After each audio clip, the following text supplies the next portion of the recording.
జాతీయ రహదారులకు భూసేకరణ విషయంలో మానవీయ కోణంలో వ్యవహరించాలని తెలంగాణ సీఎం రేవంత్ రెడ్డి కలెక్టర్లకు సూచించారు. నిబంధనల ప్రకారం ఎంత ఎక్కువ పరిహారం వస్తుందో అంత రైతులకు దక్కేలా చూడాలన్నారు.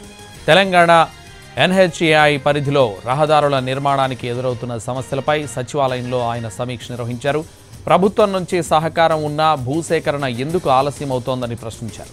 భూములకు ప్రభుత్వ రిజిస్ట్రేషన్ ధరలు తక్కువ ఉండడం, మార్కెట్ ధరలు ఎక్కువగా ఉండడంతో భూములు ఇచ్చేందుకు రైతులు ముందుకు రావడం లేదని కలెక్టర్లు తెలిపారు. దీనికి స్పందించిన ముఖ్యమంత్రి తరతరాలుగా వస్తున్న భూములను రైతులు శాశ్వతంగా కోల్పోతున్నారనే విషయాన్ని గుర్తించాలన్నారు. కలెక్టర్లు రైతులతో పిలిచి మాట్లాడి వారిని ఒప్పించాలని సీఎం రేవంత్ రెడ్డి సూచించారు. రీజనల్ రింగ్ రోడ్ దక్షిణ భాగం, ఉత్తర భాగం వేర్వేరుగా చూడొద్దని, ఆ రెండింటినీ కలిపి ఒకే నంబర్ కేటాయించాలని జాతీయ రహదారుల శాఖ మంత్రి నితిన్ గడ్కరీని కోరగా ఆయన సూత్రప్రాయంగా ఆమోదం తెలిపినట్లు సీఎం చెప్పారు.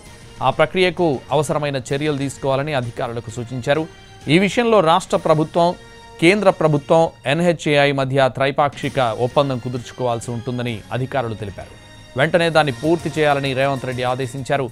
ట్రిపుల్ ఉత్తర భాగంలో భూసేకరణలో ఉన్న ఆటంకాలపై రేవంత్ రెడ్డి ప్రశ్నించారు.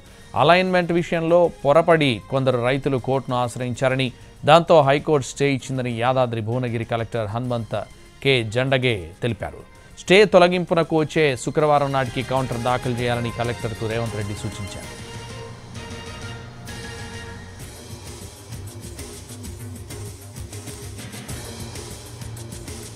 నాగ్పూర్ విజయవాడ కారిడార్లో ఖమ్మం జిల్లాలో భూసేకరణ పరిస్థితి ఏమిటని ముఖ్యమంత్రి రేవంత్ రెడ్డి అధికారుల్ని ప్రశ్నించారు. ఖమ్మం సమీపంలోని విలువైన భూముల గుండా రహదారి పోతుందని, పరిహారం విషయంలో రైతులను ఒప్పిస్తున్నామని ఖమ్మం నుంచి వీడియో కాన్ఫరెన్స్ ద్వారా పాల్గొన్న రాష్ట్ర వ్యవసాయ శాఖ మంత్రి తుమ్మల నాగేశ్వరరావు తెలిపారు. అనంతరం deputy CM Mallu Bhatti Vikramarka video conference ద్వారా మాట్లాడారు. నాగ్పూర్ విజయవాడ కారిడార్లో భాగంగా నిర్మిస్తున్న రహదారిలో పెద్ద గ్రామాలున్న చోట సర్వీస్ రోడ్లు నిర్మించాలని, రైతులు పొలాలకు వెళ్లేందుకు వీలుగా అవసరమైన చోట్ల అండర్ పాస్లు నిర్మించాలని ఎన్హెచ్ఏఐ అధికారులను కోరారు.